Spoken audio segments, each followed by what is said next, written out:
Page number 41 है, ठीक है। पेज नंबर 41 के ऊपर हमने डिफरेंसेस को डिस्कस करना है, the difference between metal oxide and non metal oxide. There are some important differences between the physical and chemical properties of metal oxide and non-metal oxide.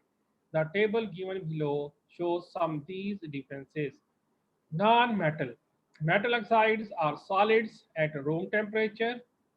इसको अगर आप बेटा देखो, मेटल ऑक्साइड जो होंगे वो आपको क्या क्या मिलेंगे, मेटल ऑक्साइड्स रूम टेम्परेचर के ऊपर आपको सॉलिड की फॉर्म में मिलेंगे, whereas the non-metal oxides are usually gases at room temperature. लेकिन जब आप नॉन मेटल ऑक्साइड्स को आप देखते हैं तो वो आपको गैस की फॉर्म में मिलेंगे रूम टेम्परेचर के ऊपर। Second difference, if they dissolve they form alkaline solutions. अगर हम मेटल्स को डिसॉल्व करते हैं तो वो हमें अल्कलाइन देते हैं, और अगर हम नॉन मेटल को डिसॉल्व करें वाटर में अगर आप नॉन मेटल को डिसॉल्व करोगे, if they dissolve in water they form acidic solution, तो उससे आपको एसिडिक सॉल्यूशन मिलता है। अब आप देखें, इसके बाद हमने डिस्कस करना है reaction with water. Water and acids contain hydrogen atoms which can be seen from their chemical formulae, that is H2O. H2O means water का फार्मूला है, सारों को पता होना चाहिए, ठीक है ना। ये वाटर का फार्मूला है HCl है, HNO3 है, H2SO4 है, etcetera. If a metal appears below hydrogen in the reactivity series it does not react with water. अच्छा, ऐसे मेटल जो कि हाइड्रोजन से नीचे पड़े हुए हैं वो वाटर के साथ रिएक्ट नहीं करेंगे, it does not react with water.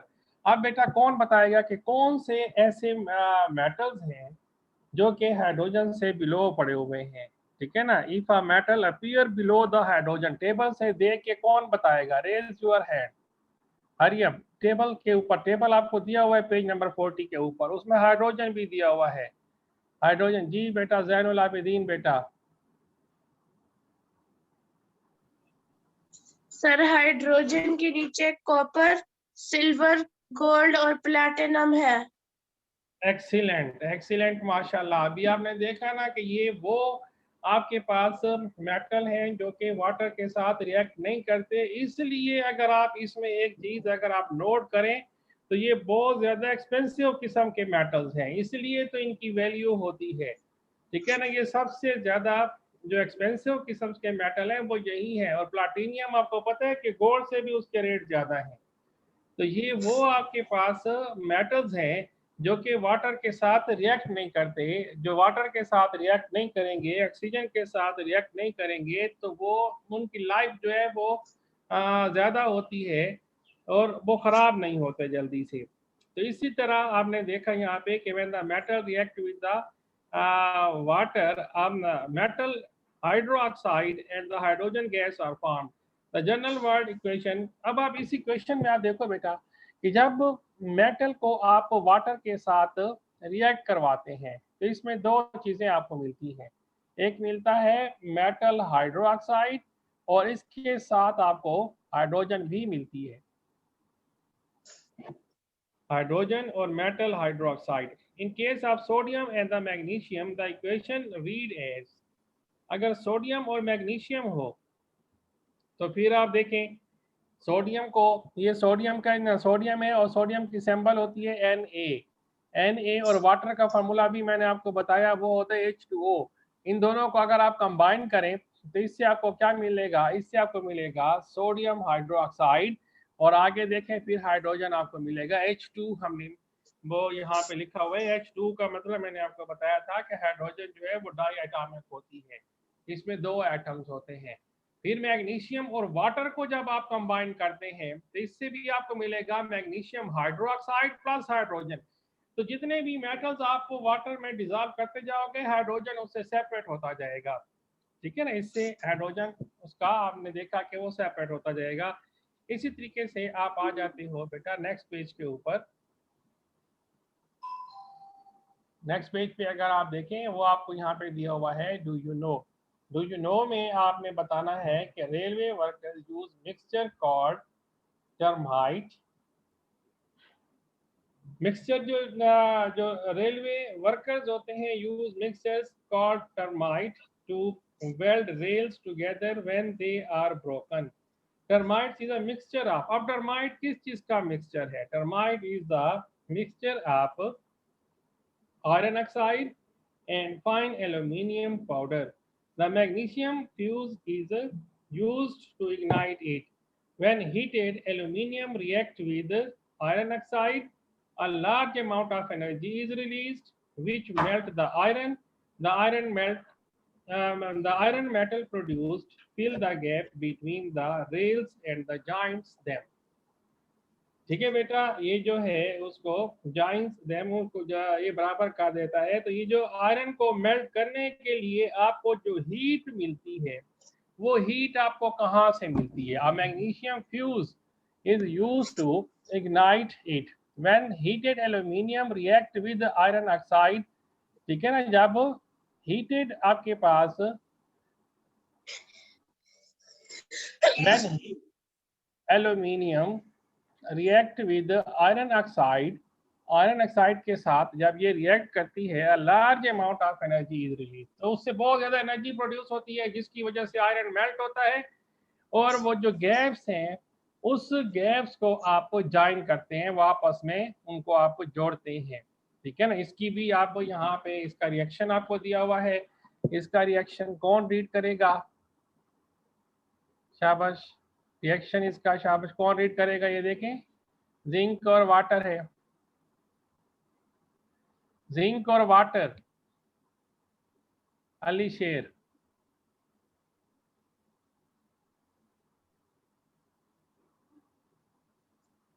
Faizan, Faizan बेटा Zinc, आप कर लो। zinc only reacts with steam, zinc plus water, zinc oxide, and plus hydrogen. Metals like gold, platinum, copper do not react with water or steam. Non-metal do not react with water. अब आप देखिए बेटा, इसमें ये बात आपको पता होनी चाहिए, मैंने अभी भी आपको बताया कि ये जो मेटल्स हैं, मेटल्स कौन कौन से हो गए? गोल्ड हो गया, प्लाटिनियम हो गया, कॉपर हो गया, ये वाटर के साथ रिएक्ट नहीं करते, ना ही स्टीम के साथ करते हैं, इसलिए ये एक्सपेंसिव मेटल्स होते हैं। Non metals do not react with waters, और नॉन मेटल जितने भी होंगे वो कोई भी रिएक्ट नहीं करेगा। जी बेटा अब आगे चलो। Reaction with dilute acids, Faizan.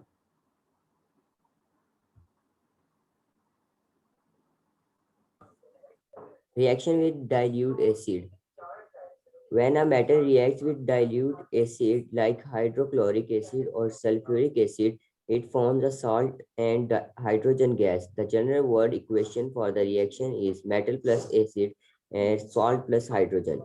Higher the reactivity of metal, more violent is the reaction. Like in case of sodium and potassium, the same reaction is slow for the less reactive metals. Silver, gold, and copper do not react with acid. The salt produced depends upon the metal and the acid. Here are few examples: magnesium plus sulfuric acid, magnesium sulfate plus hydrogen, sodium plus hydrochloric acid, sodium chloride, hydrogen. आप इसमें देखिए Iron बेटा, ये जो magnesium को आप sulphuric acid के साथ जब आप मिक्स करोगे तो उससे आपको मिलेगा, ये जो एरो के बाद हमें प्रोडक्ट जो मिलते हैं उसके, ठीक है ना, वो हमारे पास होते हैं मैग्नीशियम सल्फेट, जिसका फार्मूला आपके पास है MgSO4 प्लस हाइड्रोजन H2 जो है वो आपको मिलेगा। सेम इसी तरीके से जब आप सोडियम को रिएक्ट करवाते हैं हाइड्रोक्लोरिक एसिड HCl के साथ, तो ये कन्वर्ट हो जाता है सोडियम क्लोराइड प्लस हाइड्रोजन। तो ये जो है इसमें आपने इसी तरीके से इसको रीड करना होगा। आगे चलते जाओ, शाबाश।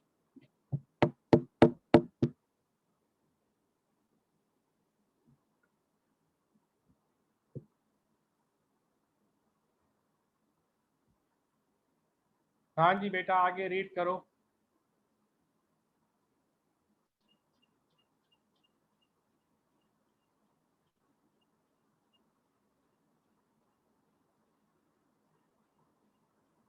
Faizan.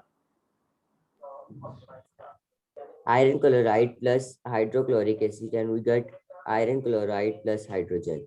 Zinc, zinc Zn, sulfuric acid, zinc sulfate, hydrogen. If a metal is present below hydrogen in the reactivity series, it will not react with acid. If a metal is present above hydrogen in the reactivity series, it will react with acid. The higher the metal is the reactivity series, the more vigorous or violent is its reaction with acid. Displacement अब reaction. इसमें ये वाली बात हमने table में भी discuss की थी। ये जो पॉइंट है यहाँ पे हमने डिस्कस किया है। इस पॉइंट को अगर आप देखो कि higher the metal is in the reactivity series, the more vigorous or the violent is its reaction with the acids. तो acid के साथ वो violently, vigorously या speedy वो react करेंगे अगर उनकी reactivity ज्यादा है। तो अब में से अब बेटा कौन बताएगा कि टेबल में सबसे ज्यादा रिएक्टिविटी किसकी है? Raise your hand, hurry up. जो बच्चा बता सकता हो कि टेबल को देख के पेज नंबर 40 के ऊपर टेबल है आपके पास। जी बेटा फैजान आप ही बता दो। फैजान Potassium. जैनुला। जी बेटा गुड। इसकी होगी पोटाशियम की, फिर सोडियम की है, फिर कैल्शियम की है। तो ये आपके पास ऐसे मेटल्स हैं जो कि रिएक्ट करेंगे मोर विगरियस और द वायलेंट रिएक्शन होगा इनका विद एसिड्स। ठीक है ना? तो ये टेबल में अगर आप देखें जो ऊपर ऊपर वाले आपके पास मेटल पड़े हुए हैं उनकी रिएक्टिविटी सबसे हाई है। नीचे आप आते जाओगे रिएक्टिविटी कम होती जाएगी तो उनका रिएक्शन जो होगा वो भी कम होता जाएगा, उनमें रिएक्टिविटी जो स्पीड है वो कम होगी। जी बेटा आगे रीड करो। Uses of iron. नहीं, आगे है आपके पास द डिस्प्लेसमेंट रिएक्शन। शाबाश। डिस्प्लेसमेंट रिएक्शन क्या होता है?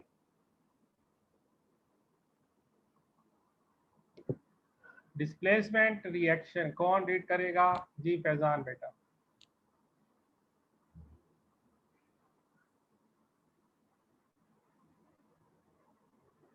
Faizan.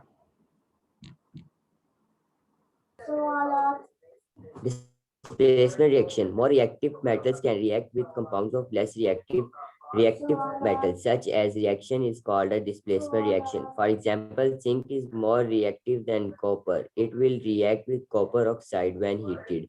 Zinc plus copper oxide, and we get zinc oxide plus copper.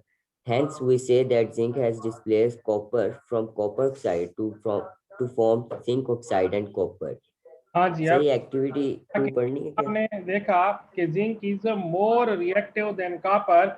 आप टेबल में जरा आप देखें कि टेबल पे अगर आप जाते हो तो zinc is more reactive than copper, क्योंकि जिंक कॉपर के ऊपर है। अगर टेबल में हम देखें, ये आप देखें यहाँ पे आपके पास टेबल है।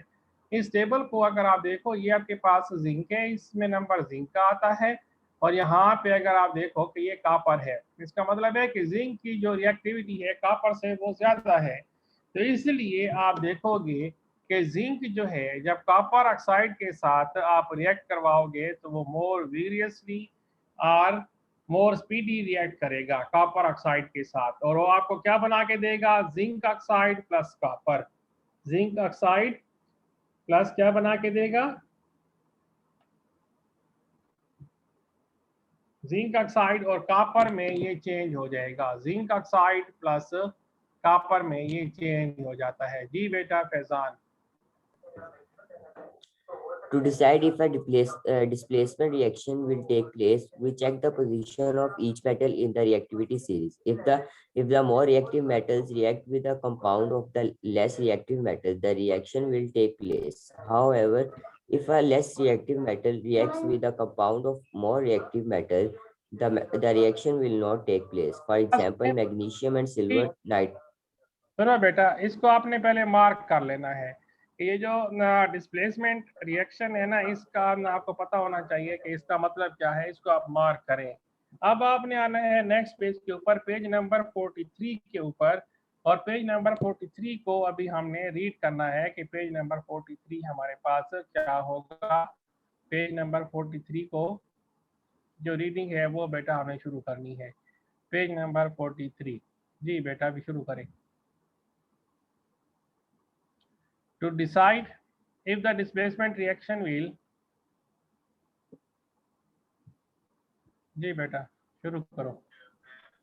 To decide if a displacement reaction will take place, we check the position of each metal in the reactivity series. If the more reactive metal reacts with a compound of the less reactive metal, the reactive will take place. However, if a less reactive metal reacts with a compound of more reactive metal, the reaction will not take place. For example, magnesium and silver nitrate do react, but magnesium nitrate and silver do not. This is because magnesium is more reactive than silver. In general, the further apart the two metals are in the reactivity series, the faster will be the reaction. Hence, food items containing acid like curd, fruit juices, pickles, etc., should not be stored in the utensils made up of metal like iron, aluminium, etc., as the reaction will take place, forming poisonous substance. Non-metals do not react with dilute acids as they all lie below hydrogen in the reactivity series. अब आप देखें बेटा, non metals को अगर आप देखते हो कि नॉन मेटल्स जो हैं do not react with dilute acids, ये डाइल्यूट एसिड के साथ रिएक्ट क्यों नहीं करते? As they lie as they all lie below hydrogen in the reactivity series. तो ये जो टेबल है ये इतना इंपॉर्टेंट है, इससे आपको पता चलेगा कि किस मेटल या नॉन मेटल की रिएक्टिविटी कम है, किसकी ज्यादा है। तो बहुत सिंपल हो जाएगा आपके लिए कि जिसकी रिएक्टिविटी ज्यादा है वो रिएक्ट करेगा, जिसकी रिएक्टिविटी कम है वो रिएक्ट नहीं करेगा। तो इसी तरीके से बेटा अब हमने जाना है आगे कि रिएक्शन विद बेसिस, बेसिस के साथ इसका जो रिएक्शन होगा वो क्या होगा? Reaction with basis. जी बेटा रीड करो।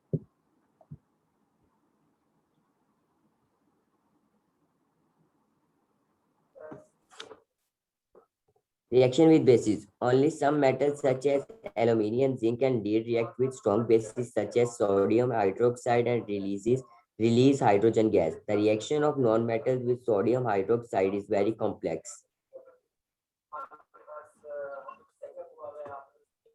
हाँ जी, अच्छा डू यू नो भी अभी आप रीड कर, बल्कि यूजेस पहले हम रीड करते हैं। इसके यूजेस आप आए, uses of the metals, uses of iron, कहाँ कहाँ पे आप इसको यूज कर सकते हो कि this is the most useful metal, it is malleable. Malleable का मतलब कौन बताएगा? मेलेबल में हमने पढ़ा हुआ है, इसको अच्छे तरीके से हमने डिस्कस किया है। मेलेबल मोहम्मद वासिक,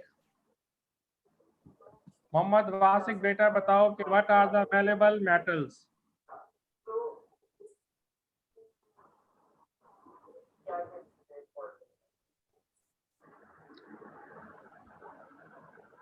जी Mohammad Zainul Abidin. Sir metal metals वो होते हैं जिनको हैमर करके ना फॉइल की थिन शीट्स बना के ना एक लंबी सी वायर बना सकते हैं। एक्सीलेंट, माशाल्लाह, बहुत अच्छी बात है, शाबाश। तो ये मेलेबल होगा, यानी कि जो आयरन है इसका यूज हम इसलिए ज्यादा करते हैं कि ये मेलेबल है, इसकी पतली तार आप बना सकते हो। एंड डक्टाइल, ठीक है, डक्टाइल का मतलब भी यही होगा कि it can be drawn out into wires without breaking. जितना भी आप इसको स्ट्रेच करोगे इसकी पतली तार बनती जाएगी, ये ब्रेक नहीं होगा। इसके साथ एक वर्ड हमने यूज किया था डक्टाइल।